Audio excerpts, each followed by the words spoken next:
नमस्कार दोस्तों, आज मैं एक और नया टॉपिक लेके आया हूँ। आपने असुर सीरीज तो देखी होगी, ठीक है।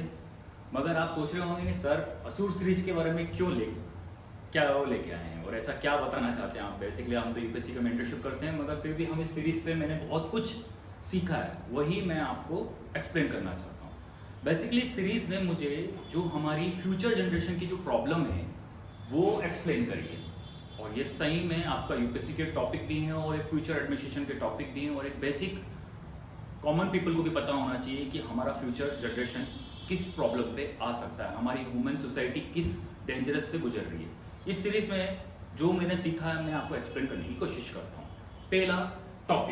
पहला इस सीरीज में मैंने ये टॉपिक देखा है, सबसे इंपॉर्टेंट टॉपिक मुझे लगा है, जिसका जो हम हमेशा मैं इस पे बात करता रहता हूँ, आर्टिफिशियल इंटेलिजेंस, जो सबसे डेंजर लगती है मुझे अभी ह्यूमन लाइफ के लिए। मतलब आपकी जो मानवता है उसे ये खत्म कर सकती है। कौन कर सकती है? Artificial intelligence. इसको धीरे धीरे अपन डिस्कस करेंगे, मगर पहला पॉइंट आर्टिफिशियल इंटेलिजेंस। दूसरा पॉइंट है क्वांटम फिजिक्स। एक न्यू टाइप की टेक्नोलॉजी डेवलप हो रही है इस पे। क्या है? Quantum physics. जैसे आपने देखा था जो असुर होता है वो क्या यूज करता है? क्वांटम फिजिक्स की टेक्नोलॉजी यूज करता है। फिर आपको तीसरा है बिहेवियर स्टडी। क्या है? Behaviour study. इसके बारे में मैं डिटेल बताऊंगा कि आपने इस सीरीज में देखा था कि वो पूरा का पूरा किस पे फोकस हो रहा था? बिहेवियर स्टडी पे सीधे। फिर दूसरा कौन सा?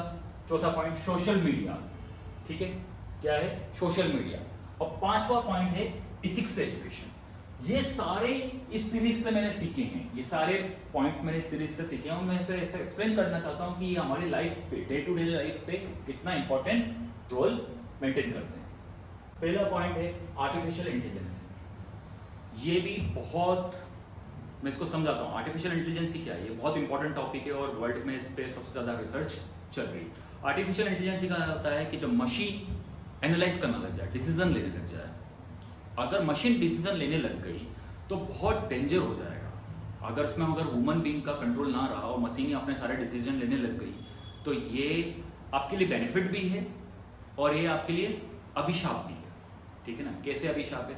आपने रजनीकांत की मूवी देखी होगी रॉबर्ट चिट्टी, वो हकीकत बन सकता है इसकी टेक्नोलॉजी से। दूसरा, आपने चैट जीपीटी देखी है अभी, जो बेसिकली आप यूज कर रहे हो आर्टिफिशियल इंटेलिजेंस, मतलब मैं ये भी है, ठीक है ना? तीसरा मैं बताता हूँ सबसे डेंजर क्या हो रहा है। अगर आर्टिफिशियल इंटेलिजेंस को अगर हमने आर्मी के अंदर यूज करा है तो फिर क्या होगा? फिर क्या हो सकता है? बहुत ही डेंजर है पूरे वर्ल्ड के लिए। अभी आर्टिफिशियल इंटेलिजेंस आप बेसिक एआई को बेसिक लाइफ के अंदर यूज कर रहे हो तो ठीक है, चैट जीपीटी से मैंने आंसर देख लिए, वो देख लिया, मगर मैंने अगर इसको आर्मी के अंदर यूज करने लगा फिर क्या होगा? अभी कुछ साल पहले मैंने न्यूज पढ़ी थी कि चाइना ने अपनी जो सोल्जर है उनकी स्ट्रेंथ कम कर दी है, एकदम से डिक्रीज कर दी, कम से कम 20-30%। जो टेंशन ऑफ वॉर चल रहा है और वो अपने फुट सोल्जर डिक्रीज क्यों कर रहा है? इसका मतलब कहीं ना कहीं चाइना अपनी रोबोटिक आर्मी बनाने पे कामयाब हो चुका है और रोबोटिक आर्मी बना रहा है। ठीक है, अगर आप कोई भी अगर इसमें आर्मी बनाने लग गए तो आप उसको क्या सोचोगे कि उससे बेस्ट एआई प्रोड्यूस करो। बेस्ट एआई प्रोड्यूस करोगे तो उसे जितना बेस्ट बनाओगे उतना आपकी आर्मी पावरफुल रहेगी, और इसका मतलब आप सारी इंफॉर्मेशन उस पर डालने लग जाओगे और एक दिन वो ह्यूमन बीइंग को ही कैप्चर कर लेगा। जो आपने मशीन वॉर देखे हैं ये हकीकत बन सकती है अगर इसको कंट्रोल वे में यूज नहीं किया तो। एआई ह्यूमन बीइंग के फ्यूचर के लिए सबसे डेंजर है। ये असुर में बताया है कैसे उसने पूरी चीज को मोनोप्लेट करी थी, मोनोपलेशन करा था। वो किसके दम पे करा था? उसने केवल एआई के दम पे।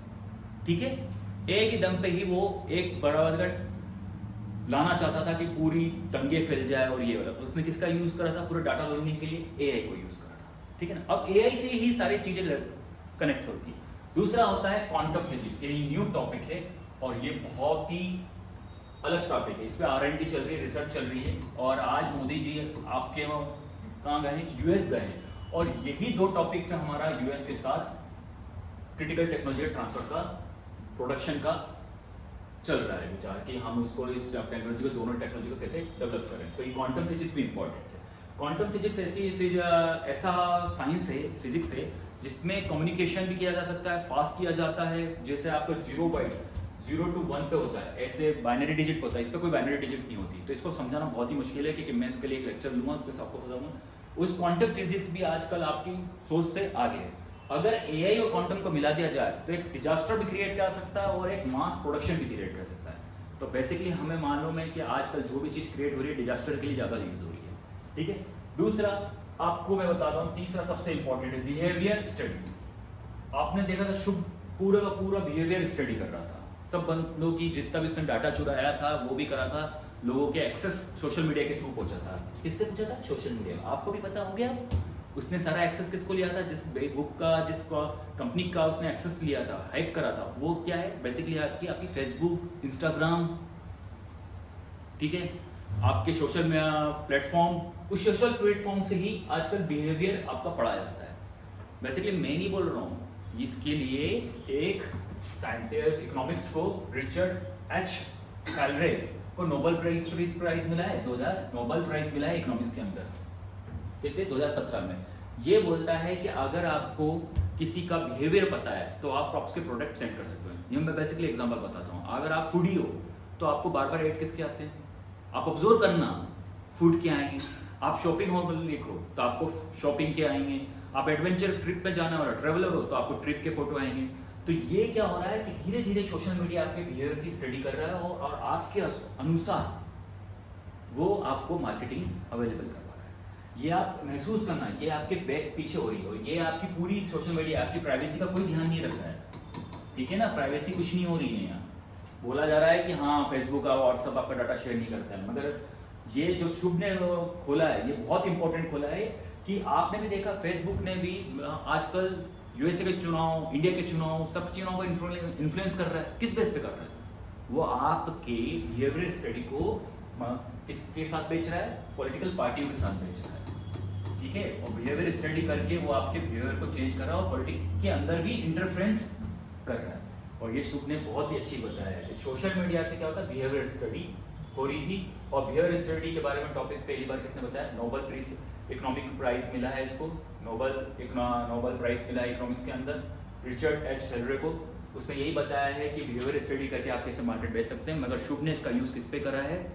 एनआरकी क्रिएट करने पे। एनआरकी मतलब लोगों को भड़काने पे, लॉ एंड ऑर्डर को डिस्ट्रॉय करने पे। तो आप इसको कैसे वेपन बना सकते हैं, ये शुभ ने सिखाया है, ठीक है। तो पहला कौन सा हो गया आपका? Artificial intelligence, quantum physics, behaviour study. अब हो गया सोशल मीडिया। ये सारे है तो साइंस ही है ना। ये मैं बताता हूँ, आर्टिफिशियल को अच्छे भी यूज कर सकते हैं और नेगेटिव यूज में भी यूज करते हैं। क्वांटम को अच्छे से भी यूज कर सकते हैं, नेगेटिव में। बिहेवियर स्टडी को भी अच्छे से भी यूज कर सकते हैं। कैसे? अगर आप किसी का स्टडी कर रहे हो तो क्रिमिनल को पहले ही पकड़ लोगे क्राइम पकड़ने से पहले, ठीक है। फिर सोशल मीडिया को भी अच्छे से यूज कर सकते हैं। आप सोशल मीडिया की जनता की आवाज बन सकते हो, जिससे बहुत ही बेनिफिट कर सकते हो। गवर्नमेंट अगर कंट्रोल कर रही है, कुछ चीज दबा रही है, तो हम सोशल मीडिया के थ्रू काम कर सकते हैं। मगर ये सब चीजों का नेगेटिव यूज क्यों हो रहा है? पता है आपको कभी?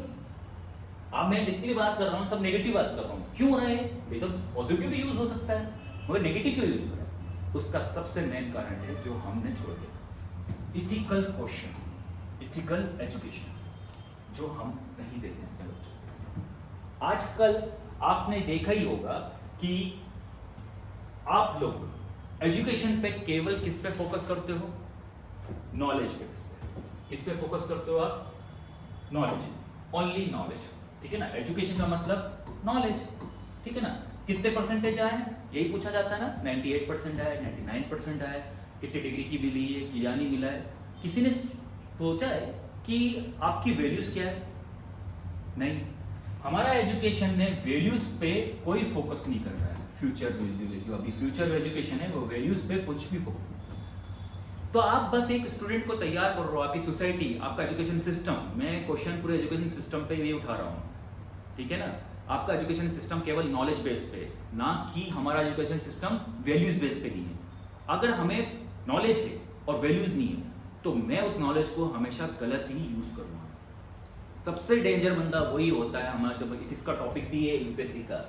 अगर नॉलेजेबल पर्सन इंपॉर्टेंट नहीं होता है, वैल्यू जिसके अंदर वैल्यूज होती है वो इंपॉर्टेंट होता है। अगर नॉलेजेबल पर्सन होगा तो क्या बनेगा? ओसामा बिन लादेन, जैश ए मोहम्मद जैसा लीडर बनेगा, हैकिंग करेगा। अगर उसके पास वैल्यूज होगी तो ही वो अपनी नॉलेज को एक अच्छे पाथ के अंदर लाएगा। तो शुभ के अंदर क्या की कमी थी? नॉलेज की कमी नहीं थी, बहुत टैलेंटेड था, मगर उसके अंदर क्या की कमी थी? वैल्यूज़ की। तो हमारे एजुकेशन सिस्टम में जो मेरी सबसे बड़ी प्रॉब्लम है कि आज जो क्राइम बढ़ रहे हैं और दिन पे दिन रेप से लेके कोई मर्डर कर रहा है, ये बढ़ रहा है, हैकिंग हो रही है, वो हो रहा है, सबका रीज़न है हमारा एजुकेशन सिस्टम के अंदर वैल्यूज़ खत्म हो चुकी है। पहले ऋग वेदा और वैदिक टाइम में हम सबसे ज़्यादा हमारे हिंदुज़म के अंदर वैल्यूज़ के ऊपर फोकस करते थे सुबह उठ के। मतलब ये नहीं कहा जाता कि एजुकेशन, मगर आज की पेरेंटिंग और आज के आपके समाज ने किसको इम्पोर्टेंस दी? नॉलेज को। अगर किसी बच्चा सुबह उठ के अपने माँ बाप के पैर धोक देता है और सुबह उठ के अपने टाइम पे उठता है और उसके अच्छे वैल्यूज़ है, मगर उसको अगर 60% आए तो वो खराब है। और वही बच्चा माँ बाप से बदतमीजी से बात करता है, एरोगेंट है, मगर उसके 98% आए तो इज ब्रिलियंट, इमेजिनेशन बहुत बढ़िया है, बहुत अच्छा लड़का है। तो आप ही सोच लो आपकी सोसाइटी कहाँ जा रही है। शुभ ने आपकी सोसाइटी का चेहरा दिखाया है और इस सीरीज ने आपकी फ्यूचर प्रॉब्लम को बताया है। कौन सी? एआई का कैसे मिसयूज हो सकता है, क्वांटम फिजिक्स, बिहेवियर। मुझे तो आप लोगों के लिए सबसे डेंजर ये लग रहा है, सोशल मीडिया और बिहेवियर स्टडी। तो आपका सोशल मीडिया आप यूज करते हो, आज से ज़्यादा टाइम हम मैक्सिमम टाइम सारे बच्चे हमारे फ़ोन पे ही दे पा रहे हैं, इंस्टा की रील पे दे पा रहे हैं, यूट्यूब पे दे पा रहे हैं, कहीं कहीं टिकटॉक पे देख पा रहे हैं। तो आप क्या कर रहे हो? इसको आप यूज़ ही नहीं कर पा रहे हो और ये आपको यूज़ कर रहा है और आपके हिसाब से वो आपको इन्फ्लुएंस कर रहा है। तो ये सबसे डेंजर मेरी लाइफ में मुझे दिखता है आज के न्यू जनरेशन में, सोशल मीडिया। और फिर दूसरा, हमारी गवर्नमेंट और हमारे सारा में दिक्कत हो रही है कौन सी? इथिकल एजुकेशन की कमी, जिसकी वजह से ये सारी चीज़ों को हम नेगेटिव पे ले रहे हैं, ना कि पॉजिटिव ले रहे हैं। ऐसे और मैं वीडियो लाऊंगा जो मुझे अच्छा लगता है कि कुछ आप उसके साथ शेयर करना चाहिए, डिस्कस करना चाहिए, इस टाइप के मैं वीडियो आपके लिए लाता रहूँगा। कुछ गलत बोला है, कुछ इम्प्रूव करना है तो आप कमेंट सेक्शन में जरूर कमेंट करिए। और किसी टॉपिक पे आपको लगता है कि इस टॉपिक पे आपको वीडियो बनाना चाहिए तो आप मुझे प्लीज़ कमेंट सेक्शन में कमेंट कीजिए कि इस टॉपिक में, तो मैं कोशिश करूँगा कि उस वीडियो को मैं ईजी से ईजी वे पे समझा सकूँ।